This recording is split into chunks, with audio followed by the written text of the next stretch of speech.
What if time doesn't exist the way you think it does? North Africa, 4th century. The Roman Empire slowly crumbles. In the streets of Hippo, modern-day Algeria, a middle-aged man walks with the weight of his memories. His name is Augustine. Son of a Christian mother and pagan father, he spent his youth chasing pleasures, fame, and knowledge. He studied rhetoric, embraced Manichaeism, had a son with a concubine, and sought answers in all the fashionable philosophies. Nothing filled the void. At 32, after a profound existential crisis, Augustine found a new path. He became an original thinker, then a bishop, and wrote works that would shape Western thought for the next 1,600 years. But what did Augustine discover about time that can transform your life today? In his Confessions, history's first profound autobiographical account, Augustine asks a disconcerting question: what is time?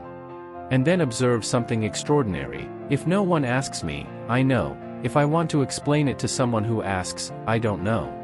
Think about that for a moment. You live in time, experience time every second, but can you say what it really is?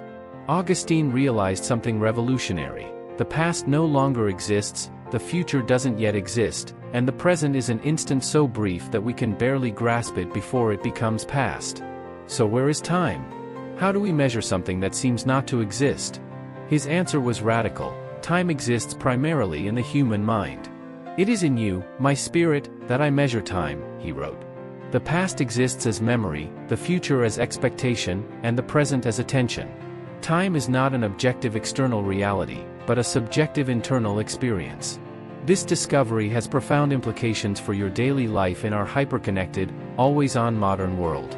When you anguish over the past, that failed relationship, that career setback, that embarrassing social media post, what really disturbs you?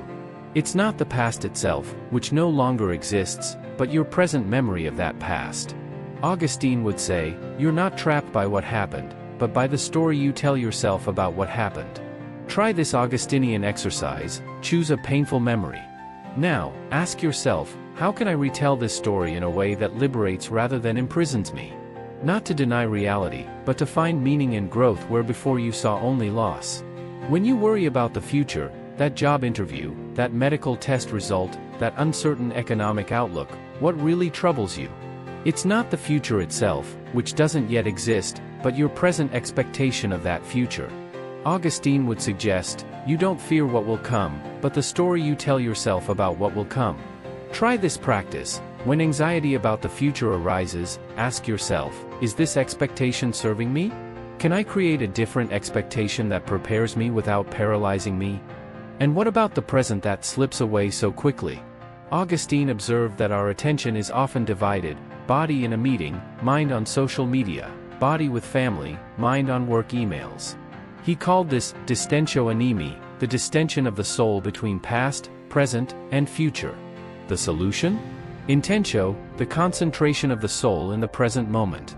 Not as another productivity hack for your already overwhelming to-do list, but as an act of full presence that connects us with something deeper within ourselves. Try this, for 5 minutes today. Practice Augustinian intentio. Not just focusing on breath or sensations, but asking yourself, what in this moment has lasting value? What will remain when everything else passes? But Augustine's deepest discovery about time was its relationship with the human heart.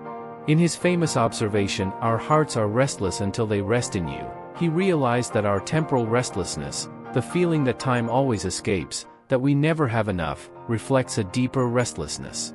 Think of the times you got exactly what you wanted, that promotion, that dream house, that perfect vacation, and yet, after the initial euphoria, felt unsatisfied, already scrolling for the next thing.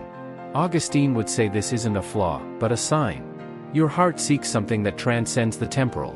This is perhaps Augustine's most countercultural lesson for our days. Your restlessness isn't a problem to be solved with more productivity apps, more mindfulness programs, or more achievements.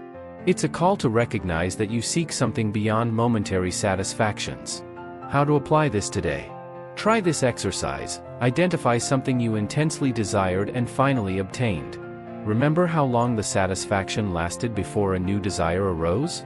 Now, ask yourself, what does this pattern reveal about what your heart truly seeks? Augustine also offers us a revolutionary perspective on failure and suffering. In his view, nothing is truly lost in time. Each experience, even painful ones, can be integrated into a larger narrative that gives them meaning. Think of a failure or loss you've suffered, perhaps a business venture that collapsed, a relationship that ended, a dream that had to be abandoned. How would it be to see that event not as an end, but as a chapter in a larger story still being written? How would this change your relationship with time and with your own limitations? Finally, Augustine invites us to a radical practice, living simultaneously in time and beyond it. Not by escaping temporal responsibilities through endless scrolling or binge-watching, but by finding in them windows to what transcends time.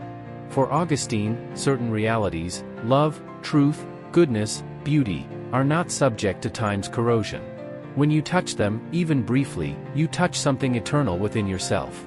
Try this, today. Identify a moment when you experienced something that seemed to transcend time, perhaps hiking in nature, deeply connecting with another person, creating or appreciating art, or simply feeling an inexplicable peace amid life's chaos. Augustine would say these moments are more than temporary escapes, they're glimpses of a more fundamental reality. In a world obsessed with time management, productivity, and efficiency, Augustine reminds us that time isn't something to be mastered, but a mystery to be lived. It's not a scarce resource to be optimized, but a gift to be received with gratitude and wonder.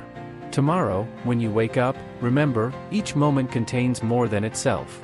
Each instant is a door to something deeper.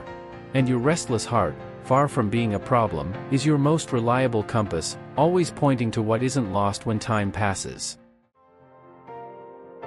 In our next video, we'll explore the fascinating philosophy of Marcus Aurelius, the Roman emperor who wrote his meditations by candlelight in military camps, showing how ancient Stoic wisdom can help us navigate the chaos and uncertainty of our modern lives. A journey that will give you practical tools to find tranquility in turbulent times. Here at Firefly, each reflection is a spark to illuminate your path. Don't miss our next encounter, your mind deserves this journey.